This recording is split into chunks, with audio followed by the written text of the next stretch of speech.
All right, guys, here we go. Boy, I'll tell you what. We used to talk about the postseason in hockey, really, raising the game, but it's happening in the NBA this year. I mean, you could have just not watched the regular season game and just check out the playoffs and you'll be all set. Let's start with the Celtics.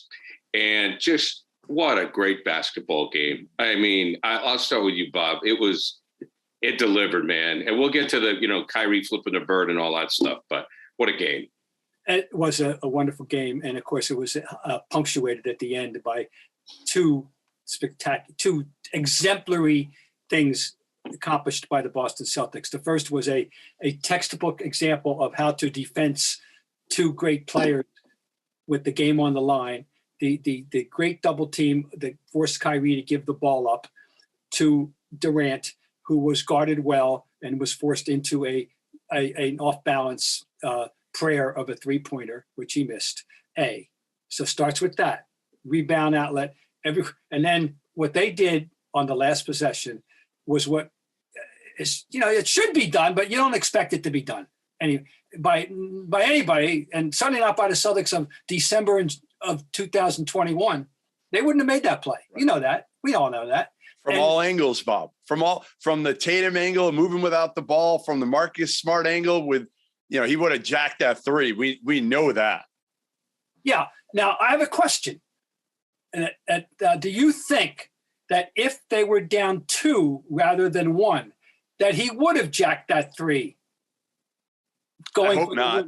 I hope he would have made the same decision to try to. What do you think? Yeah, I think it's a 50-50. I mean, here's why. And we know that he seems to have been reformed. He's got religion now. He understands how to play the position. The point guard religion. Yeah, he does. He's got he's a member. He's got baptism. It's I don't know who baptized him. Yeah, he found it. He found the point guard. Ime, I give it to Ime. Maybe he went to 427 Salisbury Street and Worcester and and to see the great godfather of point guards. I don't know. But here's my question. In a modern world with the mentality that they have, how many times do you see when a guy is down 2, they won't go for the 2? Right. Because they don't even think about the 2. It's all about the mentality of the game is the 3. To win. I wonder if it were 2 rather than 1. Thank God they were down 1.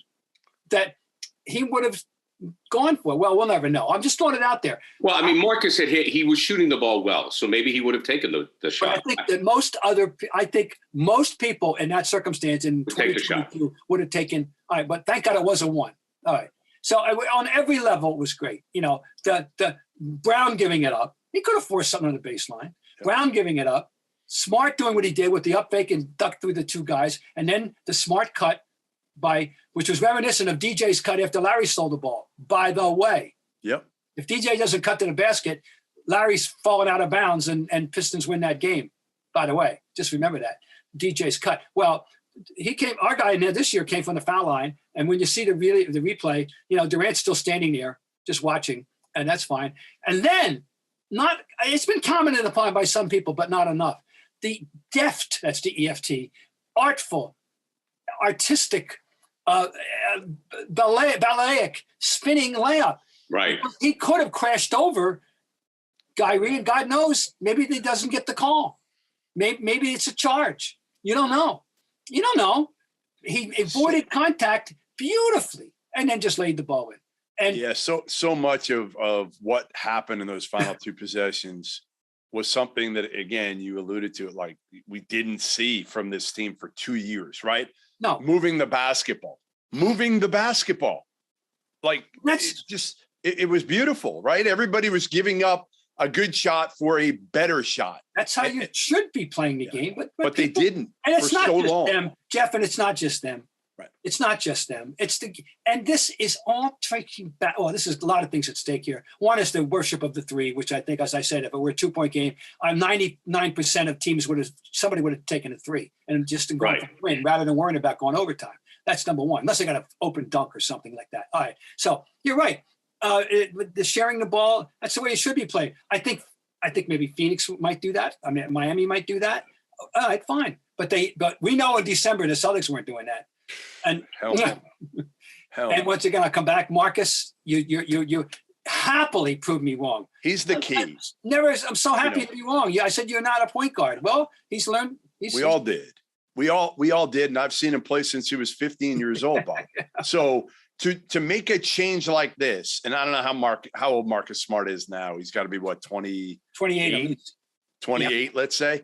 So he's been playing like this for 13 years, and to change who you are and the way you play, I give a lot of credit to Marcus Smart.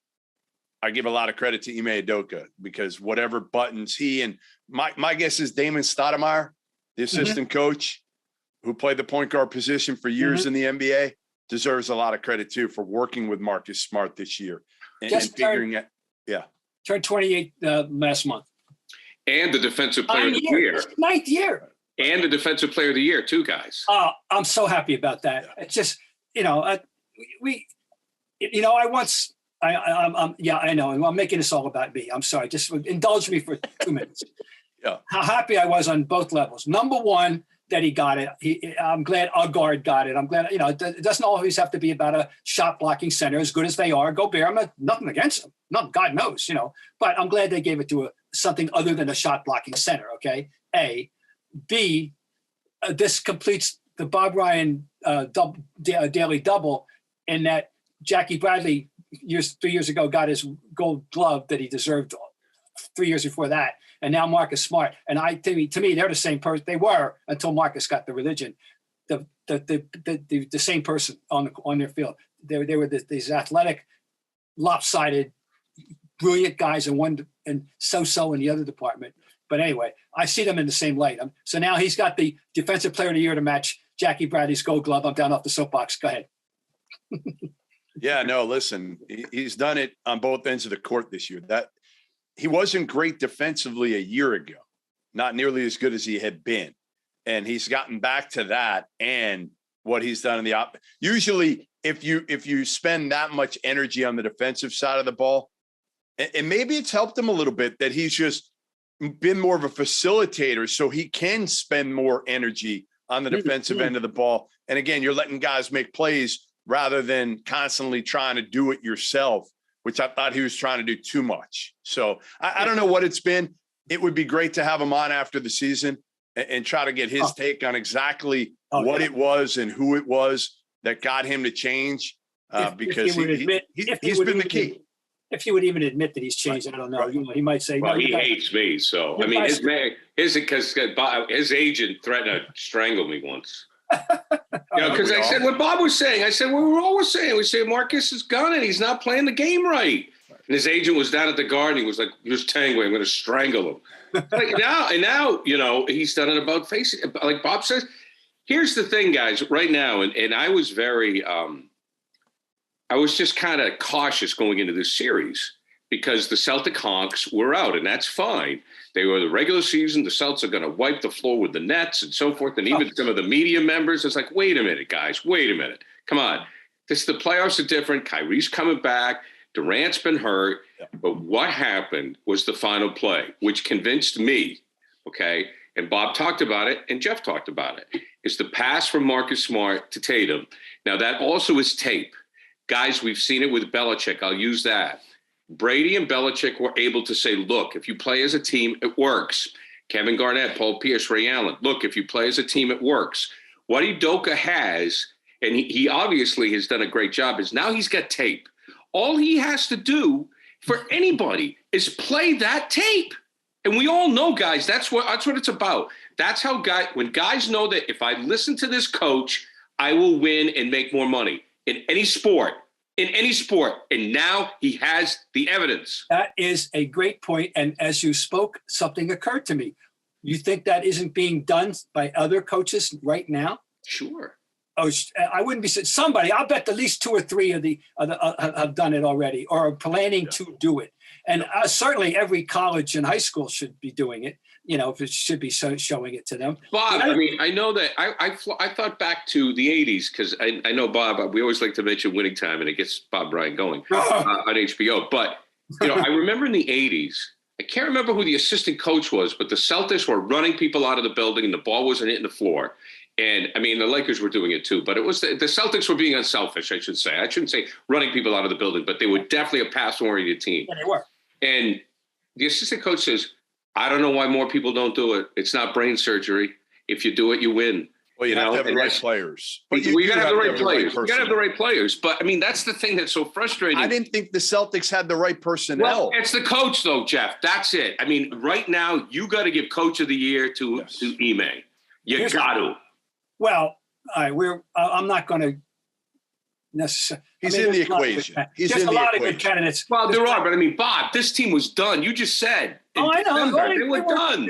They were at best angling for the 4 or 5 seed. And he inherited a mess. That's what we fail to admit, right? What Brad left behind, it wasn't good. It wasn't good. Again, now part of it was in a pandemic. They're in a bubble for a year. It wasn't the same. I get it all, but listen, the chemistry wasn't right. We could see that. And what Ime has done in the last, 40 or so games is remarkable. And I think, again, he had to let them bottom out to some degree before he could get their attention and get them to understand, like, hey, you keep playing this way, but here's what you are. The numbers show it. You're a 500 team. You're a playing team unless you guys change. There's one other thing, and this is, of course, back to coaching, which is they didn't call timeout after the rebound. And this is something, this is age old, debate about what you should do. And this, I'm thinking about how they may have been prepared situationally, perhaps by Ime, and if we get in a certain circumstance, go, however many seconds, with cutoff line, whatever, don't call timeout, allowing the other team to set their defense and us to maybe botch the inbounds play, all the thing. And when you do that, it's going to be that, that's going to round up in a long shot, a 3 by somebody. So that's the other thing. A game, guys, I'm just saying history. There was a game back in the 70s. The Celtics beat the Bullets on a Sunday afternoon when they had a similar situation of which they got the rebound and decided not to call the timeout, down 1. And the winning basket was a trailer fast break jumper by Dave Cowens. But it was, so that just flashed across my mind. So good basketball is good basketball, no matter what decade we're talking about. But this was just pure good basketball. By the way, it's gratifying to see. I tweeted after the game about, how exemplary this was and the way to play the ball. A great decision and great cut. And I'm up to 2,100 likes so far, so I guess people are no, I'm great. That's nice, The record for Bob. Well, it's nice once in a while. I may not be. I don't know if it's a record, but it's a good one for me. That's pretty good. I'm not, And anyway, that people appreciated that what they just saw. I think it's going to have resonance, in the league. I think people. Very interesting point you made, Gary, about the tape, because I really think it's not just going to be the Celtics. But it was wonderful to see. All right, now the rest of the game, had they lost, what would we be saying if they didn't score? What would you have said? Well, sure, but I mean that all the difference in the world. But what we would have said is that they're not ready for prime time, and they lost to 2 great players. Because you can say what you want about the net. One play makes such a difference in the narrative, doesn't it? Of course, Jeff. But if you want to go two, because the defense and the offense, you got to have the defense first. Yep. The way they shut down KD in the first 3 quarters of the first half was amazing. Well, right. And he'll bounce back. I'm not worried about that. The other guy got 39. The other guy was fantastic. All right, let's elephants over in the room here. Here we go. It's waving its trunk. Okay. Wait a minute. Let's see. Okay. Oh, did I fool anybody?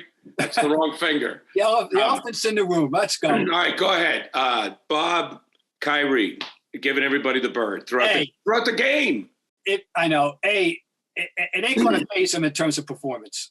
So forget it, folks. The guy can play, and he's, maybe it'll spur him to doing something stupid. I don't know. But he did the final play of the game.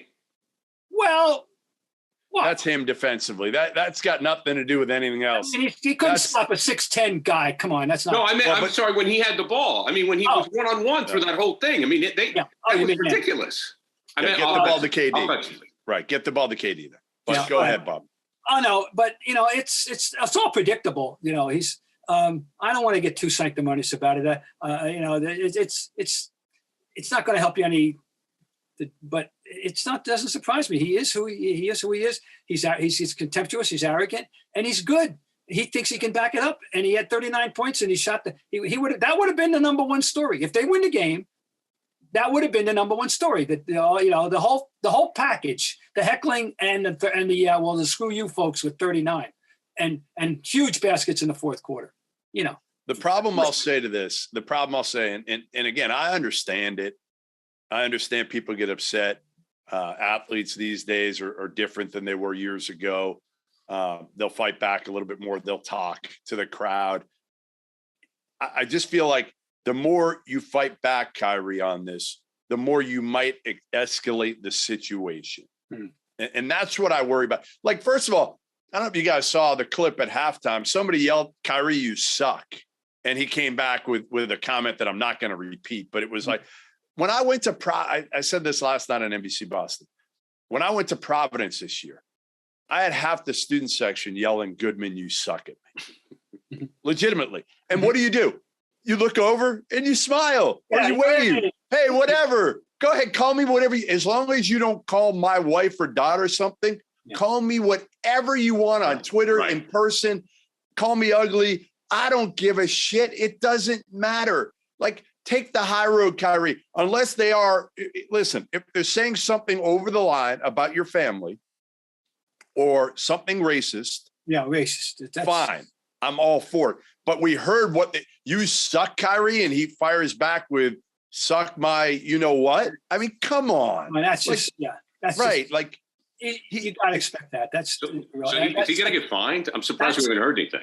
No, I haven't heard anything yet either. I would think. That's the old sticks and stones and break my bones category to me. That was the way we were raised in the 50s. Sticks and stones. Right. Yeah. Get names. But now with the world of social media, people are used to firing back. And again, listen, one guy got up in my face at Providence, literally got up in my face and starts yelling at me. I wanted to punch him, obviously. I wanted to punch him, but I didn't say anything to him. I just said, like, hey, man, like, get away. That's all. Like, just get out of my face. That's all you have to say. But come on. Like, I just think, again, Kyrie's got to grow up too here. Now, there's some fans that need to grow up as well. Well, Absolutely. That's the concern is that I'm when you guys say, how will this escalate? We've seen things come out of the stands. Yes. And that's not good, man. And, it just, right. If somebody goes in the stands or out of the stands, I mean, that's what I worry about. That's what I worry about. For some reason, there's a bravado now with a fan and sometimes even with the players, that is not great. But one problem for us in Boston is given our history. Sure. The city in general, the whole thing. Reputation. The racism thing is always hanging around, and by heckling an African-American player of great stature in that way, somebody's going over the line. Yep. Maybe a guy yelling in the balcony and nobody heard it down in the stands. Oh, sure. And it doesn't, it doesn't reflect well on. We all pay the price. We all Bostonians. I'm calling myself a Bostonian now. We paid up that price. Right. And it hurts the Celtics with free agency. Because of a few jerks, and that's bad. Well, I will tell you as a television personality, this is the way it goes. They tell me how much they love me. And then while I'm still in listening distance, I can hear them go, boy, that Tanguay is just a real jerk. Yeah. So at least you get it to your face. That's why you wish you could. This may not even be the most overt example of this circumstance. If we go back to the days of Rick Barry, trust me on that. Oh yeah, really? Yeah. He got crushed. Oh God, and especially the year because in '76 he wound up on the broadcast crew in the finals, and they let him have it here. I hated him. I hated Rick. Didn't everybody? Oh, everybody I hated know. Rick Barry, right? I hated Rick Barry. He was a piece of work. Let me tell you. I actually, I liked him personally a little bit that I got to know him, but the public, the face he put up with the public was not geared to win over anybody. Trust me. All right, we got some other games to move on. Yeah, we got some good stuff. Yeah. All right, but first, let me tell you this: as a small business owner, you are juggling hundreds of balls in the air. You don't have time to interview candidates. So what do? You got to find somebody who can help you make more money. Create a free job post in minutes on LinkedIn Jobs to reach your network and beyond to the world's largest professional network of over 770 million people. Then add your job in the purple #hiring frame to your LinkedIn profile to spread the word that you're hiring to your network that can help you find the right people to hire. Simple tools like screening questions make it easier to focus on candidates with just the right skills and experience so you can quickly prioritize who you'd like to interview and hire. It's why small businesses rate LinkedIn Jobs #1 in delivering quality hires for leading competitors. LinkedIn Jobs helps you find the candidates you want to talk to faster. So check them out today. LinkedIn.com/scribe to post your job for free. That is LinkedIn.com/scribe. Okay, we'll get to the Sixers right now. And the thought with the Sixers is that, okay, Harden's going to be too fat and out of shape, but maybe he's not the number 2 guy, Jeff Goodman. Maybe it's going to be Tyrese Maxey who is going to be the Robin to Embiid's Batman. It's amazing. I mean, like, I remember Maxey, his first college game at the Champions Classic, and he was friggin' unbelievable. And then after that, he kind of came down to earth and, he was good at Kentucky, but not great. And I thought, honestly, he was a guy that didn't shoot it that well, was a scorer, but slight of build. And, I felt like he could be a piece for the Sixers, but not a consistent guy who honestly gives you he gives you a burst. Like, that's what Harden doesn't have anymore. He doesn't have that burst. And with the new rules, it takes away from what Harden was able to do so successfully, right? Get to the line whenever he wanted, and Maxey's just been a godsend for them. Because just explain that a little bit. Just explain that. That's a little inside basketball. Explain exactly what you mean on that. Yeah, I mean, the hand check, like first of all, you can't put your hands on a guy. So that helped Harden for so long. Number 2, now you can't basically flail into a guy and get the call. Right. And that's what Harden was doing, right? Yeah, fake and leaning was his calling card. And He got away with it a lot. And then generally barreling over people. He got the benefit of the doubt more than almost anybody else. And they took that away from him this year. The interesting thing about Maxey, I thought, Jeff, it almost instantaneously with Harden's arrival is when he moved to this new level. Yeah. He moved because Harden's been, listen, the one thing you can say, like, you can criticize James Harden for a lot of things, but his basketball IQ is extremely, extremely high. He took advantage of that, the way the game was called, to be able to get to the line as much as he could. Not the most athletic dude in the world. And now he's become almost more of a point guard. Oh, look at his totals. He's got weapons. I mean, Embiid might be the best player in the league, or arguably, he's top 3, 5, whatever you want to call him. Tobias Harris now becomes a piece, and Maxey gives you another piece, and their bench is pretty good. So, listen, I don't know if they can win the whole thing, but right now, if Maxey continues to play this way, it gives him a fighter's chance. I had put them in my personal back burner, and now they're starting to worry me. Yeah. From a Boston fan standpoint, I'm starting to worry about them. I think we have to absolutely factor them in, because I've been picking Milwaukee, as you know, and I still will. But and I'm respectful of Miami, but I had put Philadelphia behind both of them now automatically. But I don't know. I mean, we've got 5 teams. I mean, the Celtics. Who knows? We got guys. It's awesome. I mean, I think that this is the most exciting playoff scenario we've had in years, because all the teams are. I'm going to say everybody goes, "Oh, it's very good." All these teams are so entertaining and so great.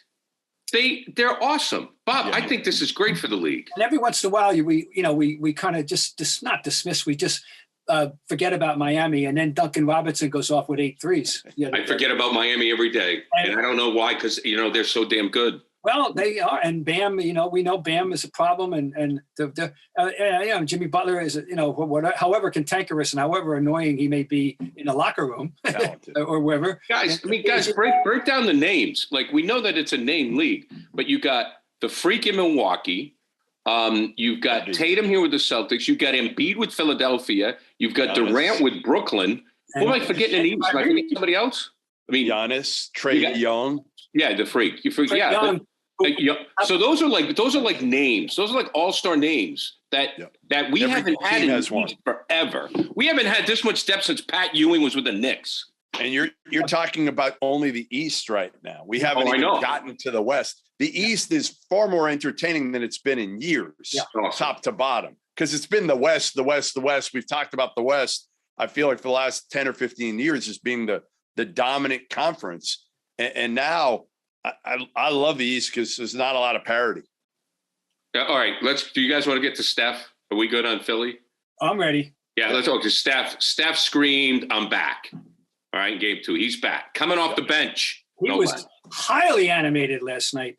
You know, I mean, I know he likes to celebrate himself occasionally, but he's really celebrating himself lately. There's something, you know, he's maybe he doubted how fast he would be able to come back after the injury. I don't know. But what he's done the last 2 games, especially last night, for people who don't know, he played 23 minutes off the bench and had 34 points. And yeah, pretty good. He's feeling good. I mean, you guys know. I mean, when an athlete doesn't feel well, they're a bitch. They're cranky. They're not, you know, and that means he feels good. So look out, world. All right, I got a question for Mr. Goodman. I paid scant attention to Jordan Poole in college. I paid scant attention to Jordan Poole last year. I mean, to what extent are you surprised that he's become this level of player? If you want. Shocked. I mean, 5 for 10 again last night from 3. You knew he was a really good shooter, but man, Bob Myers, I think he took him, what did he go, 28th, 29th? Something late first round. It was toward the end of the first round. A lot of people thought, all right, you know what? You take a flyer on this guy. Maybe he'll be a guy who comes off the bench, makes some threes for the second unit. Now, again, he's been fortunate to some degree because Clay was hurt, that he got an opportunity. And it's all about that, right? It's all about those opportunities. He got it and he took advantage of it. And now I'll tell you what, you look at Maxey, you look at Jordan Poole, and then we're going to go on to the next guy probably in a few minutes, Jalen Brunson. I mean, those are 3 dudes that you just didn't see coming, and they're all different. They all do different things, but Jordan Poole has given Golden State another dimension. The only thing I think they're still missing is a big, athletic, shot-blocking dude, and that guy's name is James Wiseman, and he just hasn't been healthy. No, it's Kevin Poole's not the answer there. Kevin Dooley. 28, you're right. He was 28th, not first round, 28th pick. Now, my question, you know, when Clay, you know, he was there without Clay, I said, and he flourished. And the question was, when Clay comes back and he has to sit down and have minutes reduced, will he adapt? And apparently, you know, he has now. And then he got a chance now in the playoffs to start again. He's going to have to go back to that role maybe the next game. This isn't going to, you know, forget about this death squad thing. Steph is not coming off the bench anymore. Now, do you remember this, though? We had a little controversy one year. I think it was 82, 83. I'm not sure. When Larry got hit by Harvey's catchings and he had to wear the mask and he came off the bench on his way back, and it seemed to be working. And Fitch kept it going longer than most fans thought was appropriate. And how did Larry react to that? Yeah, Larry was cool. Yeah. He was pretty cool, at least, you know, to my knowledge, maybe behind closed doors. You liked Fitch. Larry liked Fitch. He stuck up for Fitch when no one else did, as we well know. But anyway, that's the only comparable thing I can think of as keeping a guy a superstar. You know, who cares? If you're Steph, you've won titles, you've won MVPs. Does it really matter? He knows he's going to be on the court when it matters at the end of the game. I think you're 100% correct. Who cares? He doesn't care. He's got the right temperament. Steph is to me, he's the outlier superstar. Now, I know you said he's jumping around. He's celebrating a lot more. That's the kid in him. And maybe some people look at his arrogance. I do not. I still will say to this day, when I'm able to see Steph in a locker room or wherever, and I don't have any sort of great relationship with Steph. It dates back to really probably LeBron camp with him coming out of Davidson his last year at Davidson. And he will come up to me and say hello to me every single time. And not a lot of guys at that level do that, you know? So I just don't think Steph has changed much. I respect the hell out of how he's been. You never hear anything negative about him.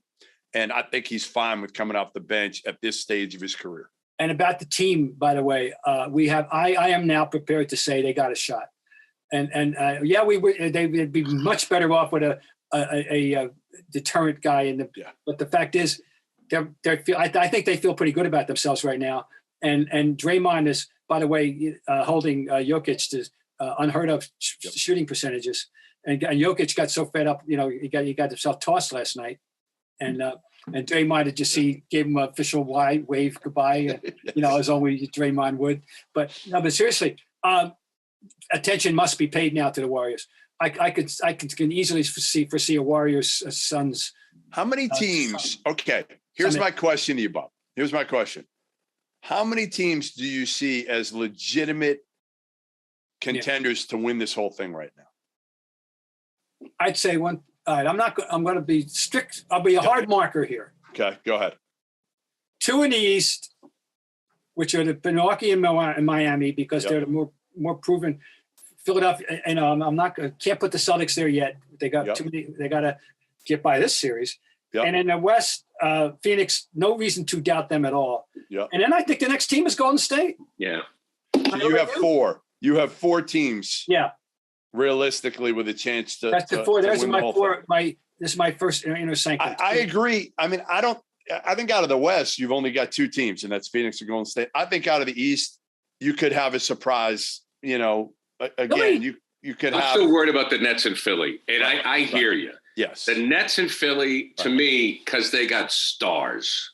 And they're an X factor, though. I mean, you don't know. They got stars. But if Simmons comes back, does he mess things up? Does Kyrie keep his head on straight? Did the Nets get out of the series with the Celtics? Who knows? Philadelphia, does Harden all of a sudden have a couple of big games? Maxey's come up. You get Embiid. Yeah, you never know. If you got Embiid and Durant on a team with a decent supporting cast, I'm not counting them out. I would favor Philly over them in this discussion, from what I've seen of Philly, because I don't. But they have more weapons. But I'm not just right. I could make the devil's advocate argument that you just made as well, but so I just no, I hear you, Bob. I get it. No, I have to admit that there's a factor that sways me to Philly, and it's called Doc Rivers. So I'm rooting for Doc. If the Celtics don't win, I want Doc to win. Frankly, that's Bob Ryan. That's a personal thing. Bob loves Doc. I do too. I love Doc too, and he's been maligned, obviously. Yeah. So I'm kind of with Bob here. He's got stuff to live with, and he knows it. And I heard him yesterday at Bite and make an allusion to the idea that I want to win badly. The feeling of winning is unsurpassed. It's great. And he said, but the feeling of not winning when you think you can win is awful. And he ought to know. Not winning those 7th games, 3-1 leads, plural, Well, I just like him because he's not an asshole. And right now in this world, it's good enough for me. You want him as your next door neighbor. That's the category of guys. I always said, the first coach I said that he's like your next door neighbor. Oh, he just happens to coach the Celtics. That was Chris Ford. Right. He was as regular a guy as I ever encountered in coaching ever to that point. Now, but Doc he's a real regular person too. He's not some look at me guy at all. He's a real person, and I'm really fond of Doc. I admit it. But anyway, technically speaking, I understand your argument for the Nets. They're worrisome. They worry the hell out of you with those 2 guys. There's no doubt. All right, look, you guys want to move on to Jalen Brunson? Yeah, do I? Bob, go ahead. Thank you. Jalen Brunson is a personal little clinic of how to play that position. He just isn't the most athletic guy in the world, and he's not that big. He just happens to be a born point guard he's made the most of every ounce of ability that God gave him. And last night, but and never dreamed there was a 40-point game in him, screaming to get out. That is one of the most surprising things to me, that Jalen Brunson had a 41-point playoff game. I saw Jalen Brunson having a 20-assist game long before I saw him ever having a 41-point game. God love him. No, he's a wonderful – I want him. I've been wanting him. I want him coming off my bench, in Boston right now. Oh, boy. But so I'm a major member of the fan club. So I texted Jay Wright, who Brunson won 2 national titles at Villanova. I texted him on Saturday. And I said, is it just me, or there's so many similarities between Jalen Brunson and Kyle Lowry, right? Both kind of undersized, don't look the part. Neither are super athletic. Question coming out of high school. Brunson was higher rated coming out of high school, but still question coming out of college. And he wrote back, definitely. Believe it or not, Gillespie is similar to Jalen too. I did a story on Colin Gillespie earlier this year, Villanova's senior point guard, and I texted Jalen Brunson. He literally texted me right back. We talked about Gillespie for a while. One of the fun parts of the conversation was when people talk about Villanova's point guards, Villanova's team overall, but specifically their point guards, they talk about them being robots. They don't show any emotion. So I asked Jalen that and Gillespie, both of them I've talked to, and Jalen just laughed about it. He's like, yeah, that's kind of how we're taught at Villanova. He's like, we actually do have personality. I know we don't show it, but we actually do have personality. And Jalen Brunson, honestly, not many kids you root for more than Jalen Brunson because he plays the game the right way, Bob. He is the kind of guy that coaches use as examples to people. I talked about him with Rick when Carlisle was still coaching him, and he, I mean, it's so good to see someone like that and to see someone like that have success. Yeah. So meanwhile, I thought they were going to get swept without Luka. Of course. And that shocked the hell out of me. And I still think they're going to lose, but that's a wonderful night for Jalen Brunson. One more series in that side I want to just throw out there, and I'm not hardly alone. That the sneaky, fun-filled series is Minnesota and Memphis. Yes. Well, what about it? I'm going to throw this one out to Mr. Goodman. Just speak among yourself. Anthony Edwards. Go ahead. Tell me. What do you think? So I really questioned him. I don't know if you remember. Yeah, I didn't love him. They didn't win any games at Georgia. They won 5 SEC games. He was tough to watch. Second half of the year, bad teammate, bad body language, bad shot selection. But looking back, listen, nobody questioned his talent. Look at him, big, strong, athletic. My biggest question was Tom Crean didn't know how to use him. He played him with the ball in his hands all the time at the point. When he had another point named Severe Wheeler, who plays at Kentucky right now and is a pass first point. Yes. Instead, he played Edwards at the point because I feel like he got sold a bill of goods that maybe he made a promise to him that he'd play him at the point. I don't know what it was, but he misutilized Anthony Edwards in college. I still want to see it's impacted winning way earlier than I thought Anthony Edwards would. Mm-hmm. I just want to see it sustain itself. Yeah, but it's really interesting now. 36 in the last time out. Of course, Towns is going to score, and of course the other side you got Mr. Excitement, and Morant, and so that's it. But that's once again what we're seeing at the outset, Gary. I think all year we kind of everybody who loves this sport said it could be a good playoffs. It could be a good playoffs. Awesome. Guess what? After the early returns, we were right. It's setting itself up to be a tremendous playoffs. As we wrap things up, Bob has yet to see episode 3 of Winning Time on HBO. We can't do this every episode, Gary. We can't. We can't do this every episode. You're going to rile Bob up for the rest of the day. Can I just tell you one thing? And I told him this off the air. I saw episode 7. I love it. I'm infatuated with it. And it's kind of tough because the Celtics are the bad guys. I mean, look, folks, this is entertainment. It's not fact, all right? It's not fact.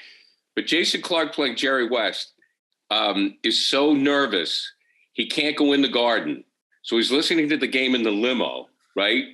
And Maxwell passes to Bird. And then Jason Clark as Jerry West goes, mother bleeping cornbread. And I clipped it and I sent it to Cedric. It's awesome. It's so good. It's a little cartoonish when it comes to the Celtics. Now, there's a soupçon of truth in that vignette, that he wouldn't come to Boston at all. Oh yeah, he wouldn't go in. Yeah, and by the way, even some of his own home games. The story is he would ride around. Come on, he wouldn't even stay in the forum some nights. Yeah, it's really. So no, he's totally, got issues.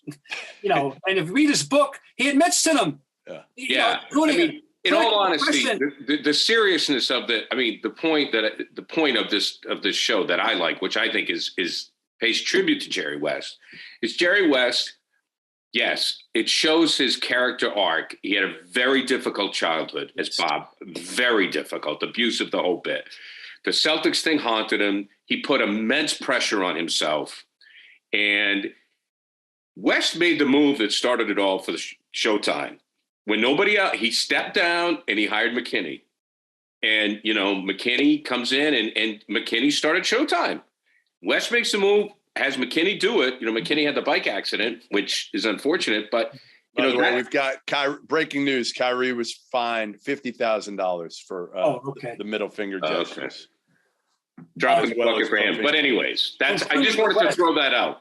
Concluding with West, 19th of April is the 60th anniversary of Selby's shot.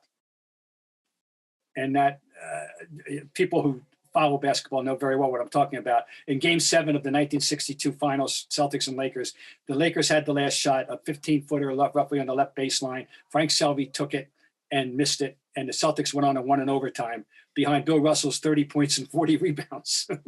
Anyway, just another night at the office for the Yeah, I know. But West, I'm sure this is not an anniversary that'll please Jerry West. Don't bring it up to Jerry West. Anyway, but so there you go.